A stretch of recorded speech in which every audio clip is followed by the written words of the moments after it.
All right, what's up, guys? A little late on the video for the day. Just taking a stroll around the neighborhood, thinking things through, and what's our strategy for the next few days as a group. I know you guys will look up to me to give you guys market insights, etc., and also swings and plays, etc.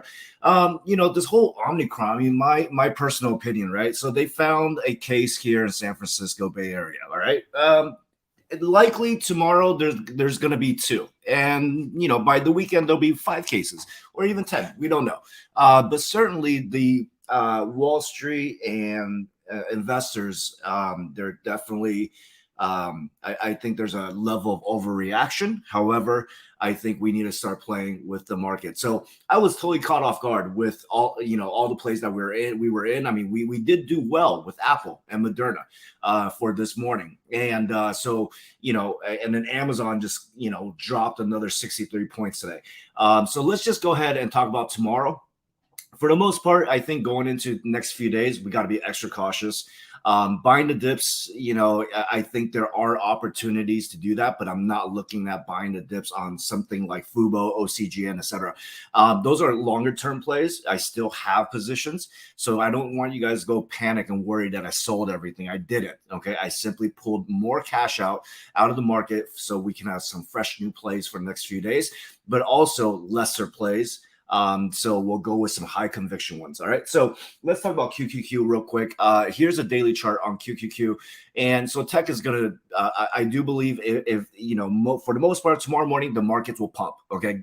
Don't get, I think it's just going to be one of those things where we're going to see Tesla fly 30 points, Amazon fly 50 points, open 50 points plus on pre-market, and then all of a sudden it just dumps because more and more news will eventually come out over the next few days regarding Omicron, and it's just going to scare the whole market. Okay, so QQQ, as far as the chart goes, you know that it's not even a double bottom. All right, so double bottom would have been a clear bounce from the 387 level, and now we're down to 386. You know that if you've been watching my videos, we're playing the 3450 clouds, and look at that, it's breaking the 34 moving average here. I'm using moving average here on this chart, and of course the 50-day is down here, all right, at 380. So if this shows more weakness tomorrow, then we're going to go ahead and attack the tech sector with puts. I think it'll pay off. So with that being said, the first thing I'm going to look at is Apple. Okay, Apple inverted hammer on the uptrend. Obviously, didn't look very. I knew that 170.618 resistance here was 170.81, nearly touched it and fell back.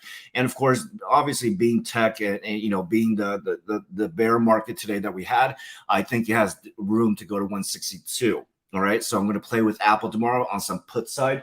If I see, obviously, there's some bounces, we'll be more careful. But so far tomorrow, my plan is to be a little bit more definitely bearish than I have been today. Because I was really hoping that, I was really expecting that the news would blow over by now, but it's just the media just won't let it go. So we just have to go with the market. Nvidia is going to be another good short tomorrow. It's holding on to the 314 level so far. Okay, definitely strong, but I see some weakness. Obviously, you have a bearish engulfing candle. The moving average 821, so 8's here, 21's a red line right about 307. So I think there's opportunity here as well. I'm going to use heavy I'm going to use heavy fib retracement as my technical indicators for the next few days, because I think definitely a lot of these stocks that's Nvidia, AMD, etc., that's been running pretty hard with tech, they're due for a pullback, and this is probably the opportunity that it's going to take for that pullback. Same thing with AMD. If I do an AMD auto fib here, if I just click auto fib, no, I don't like their auto fib tool. If I just do one of these real quick, and you can see it's hanging out at the 0.236 line, 149. If this, the 21 moving average 148. So if that fails, then you can expect 139 or even below 140. Let's just say 140 level. So AMD is obviously a good put. And of course, our favorite of Amazon here. I'm no longer calling it Amanda. It's straight just Amazon right now. And it's not even Amazon Prime. We're looking at 34.40 in the after hours here. Broke the 0.618, 0.786 retracement would be 33.63. So I expect this to pump in the morning, and it should fall back unless we get some news overnight. Hey, Omicron is not a big deal. Hey, I don't know. But certainly the Wall Street and the investors absolutely jitters and the sky is falling type of scenario. The 3450 EMA cloud here, or moving average cloud here, the moving average 50 would be about 3415. So you have some puts opportunity here as well. So that I'm going to be watching that. And of course, let's talk about Moderna. Moderna paid well today, at least covered some of the BYSI nonsense here.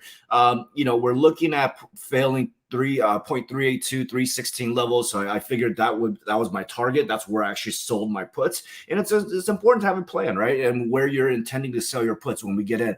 So I sold it around this area, but it looks like it's going to fail the 300 297.5 retracement line. Now the thing is, if markets tank tomorrow pre-market, okay, you can expect a bounce in the early hours of the bell. Okay, so a lot of times when you buy puts in the morning, okay, a lot of the dip that has already taken place usually takes place in pre-market, right? So we may expect to see 300 pre-market and during pre-market, and then might bounce during the day. So just be careful with some of these puts played because you don't want to get trapped on the wrong side, right? But it looks like for the most part, Moderna could see 297.5 retracement level, or 0.618 would be a deeper retracement here at 279. So I'll be watching these plays tomorrow. So once again, for tomorrow, Moderna, Apple, Nvidia, Amazon. And of course, one more we got to take a look at, of course, is Tesla.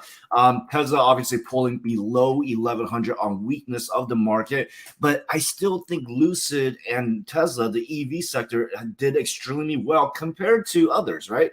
So I'm not tempted to sell. But here's where I will be tempted to just say, okay, cut my loss, I'll just move on here, or maybe even buy the puts. So you can see the point of control area is going to be right about the 1063 area, where this is the prior support.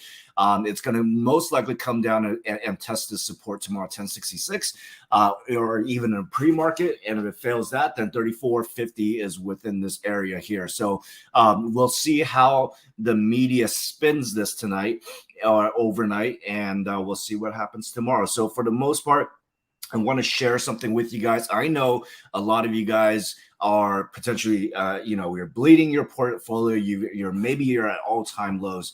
I want to share with you something, and this is something that I learned over the years, and that is, you got to you got to detach yourself from the emotions of money. I don't know if that makes sense. What it wasn't for me personally. I'm going to share with you guys a story. For me, my success, if any success that I've had over the years, wasn't necessarily due to, I had great technical analysis, or I understood the markets, or I know how to read the market. Those are good essential skills, right? But what worked for me the most was when I detached my emotions from the money, right? Because I know that money is your livelihood. Money is where often things become, the more you have, the more happy you are. The less you have, the less sad you are, right? But I understand over the years, by playing the stock market, once I detach myself from the ups and downs of my emotions being attached to money, I started not to be fearful, not to say I YOLO, not to say I don't practice risk management, but I started to become more successful over time because I didn't care about the little reds in my portfolio on, through dips and all that. So I want you guys to practice this tonight. Think of it this way. Money is the only thing you need in case you don't die tomorrow. All right. Just dropping a little wisdom here. Don't be scared to lose money, because you will in this market. Okay. But now what we got to do is turn things around. We got to turn the ship around, grow some greens here in our portfolio with some puts, play with the market. Okay. Wherever the markets are going. Okay. But if you're freaking out on a day like this, okay, your career in trading will be very short-lived. Okay. I understand that most of you guys want to make healthy sums of money for retirement, for your children, college tuitions for your children, funds for vacation, etc. But you got to roll with the market. All right. It's not going to be sunshine every single day. But what you do on a red day and how you manage yourself, your composure, and the way you think about money on a day like this will make a difference in your trading career. All right. So with that being said, I know I'm preaching here. I'll see you